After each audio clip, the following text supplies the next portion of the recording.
Sarah, first, it is great to get a chance to meet you for the first time, but even better because of where we are, Boots and Hearts. This is kind of home for you, and there's a reason for that we're going to talk about, but how does it feel coming back here? Nostalgic. That's like the word I've been using so far, and it really feels like coming home. And it was like the closer I got to the festival, the more I just remembered last year's experience, and I've just grown so much since. Let's get to that. A year ago, what was going on with your life and Boots and Hearts and how this became such something iconic for you? This time last year, I was working part-time, making ends meet, and playing a bunch of festivals, shows back at home in Montreal, and I kind of wanted to, get outside the province, check things out, and then I tried for the Emerging Artist Showcase, and I made it to the top 8, which was life-changing because since then I don't work part-time anymore, and music is my full-time job, which is crazy to think because it just feels like I'm making it so far. But it's not just that. It's the fact that you are now part of a family. And I say this for years. When it comes to Canadian country music, it is like family. Plus, it is a bubble waiting to explode because there's so many great artists, and now you're added on the list. Yeah, which is nuts because I'm somebody who a lot of people don't really know yet, and I'm kind of just used to that. And now more people are like, oh yeah, no, I know you. I've heard you here, and I'm like, oh, and yeah, you won Boots and Hearts, and Boots, yeah, absolutely. The Boots fam, I 100% feel like so blessed to be a part of the family. Well, we are blessed to be able to experience your music. Let's go back a little bit in the beginning. You mentioned about Montreal. Last 5 or 6 years, it's so incredible for me to be interviewing so many country artists coming from Montreal. And a lot, people think Calgary, they may even think Vancouver. But they don't usually think Toronto, of course, and they don't think of Montreal. What is the country music scene like in Montreal?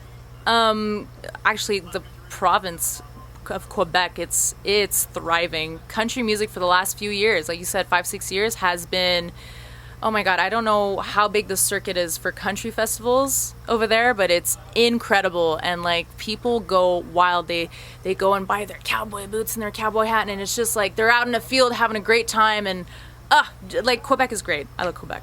So what was it about? What was the attraction for country music for you? I've always said the two best genres in telling stories, rap and country music, best storytellers.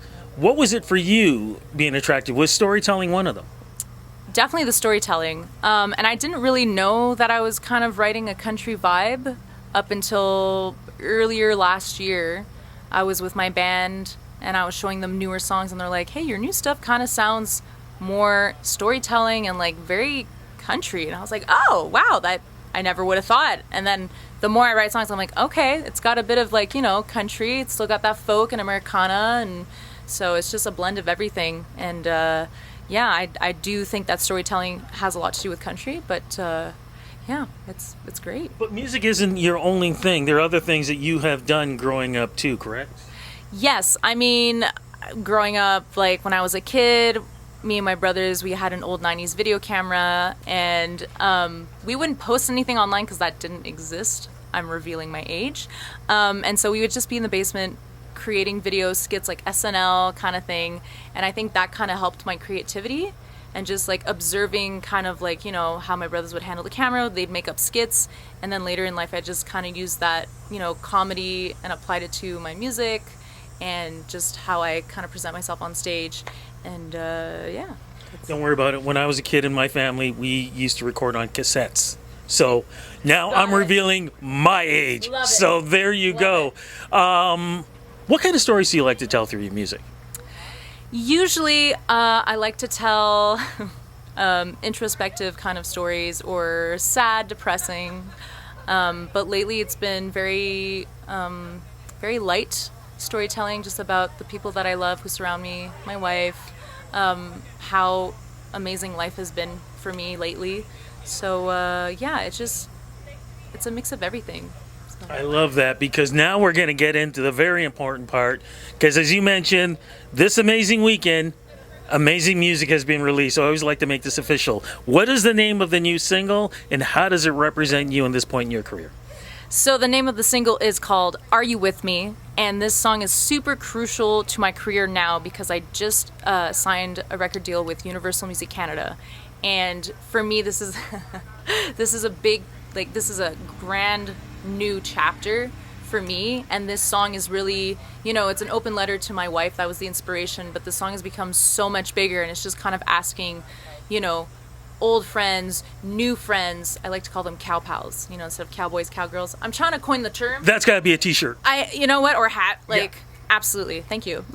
So it's a song about wanting to know, like, hey, like, I'm starting a really huge part of my career now. It's gonna take off. Are you all with me? Are you guys on the Vanderband? Are you on the Vanderwagon? Are you, like, you know? So I love that too. Okay, let's get into with Universal.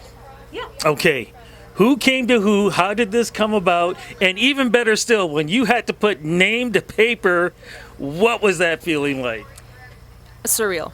I signed the contract. It had to be very secretive for a little while, so I signed it in March. And I was with my dog. I have a picture with my dog. He's actually right here, a little corgi. And he was sitting on the couch, and I took a picture, and it's hilarious because I'm, like, super happy that I signed the deal, and he's just kind of, like, judging in the back. But yeah, so the person that I met from Universal was Amanda Kingsland. Yes. So yeah, so we met because of the Emerging Artist Showcase. We went to the VIP section, and she was like, she was just kind of, like, very intrigued, I guess, by my thrifted look, and kind of, because her and MJ also works with Universal. I work very closely with MJ too. I love her so much. But Amanda was, you know, the first person to be like, okay, I'm very interested in what you have, like, what you're doing. What are your goals? What are your, like, would you be interested in a record deal? And I was like, well, like, slap me silly, maybe. Like, so that was incredible. And then she brought me on, introduced me to MJ. And then since then, MJ has just been, like, kind of part of the team. My manager, yeah, Kate. And then with my producer, Jordan Hansinger, my mixer, Jordan Orbeck. So just a bunch of Jordans, by the way. Just so many. But just a wonderful team, and I really do believe that, yes, these are my songs and I want them heard. I also believe that teamwork and, like, having a village help you out with all of these things makes it so much easier and just so much more fun and collaborative. But what do you think made the difference in this last year and a half to go from one stage to a bigger stage? What changed? I think that win from last year at the Emerging Artist Showcase gave me that extra confidence that I was missing.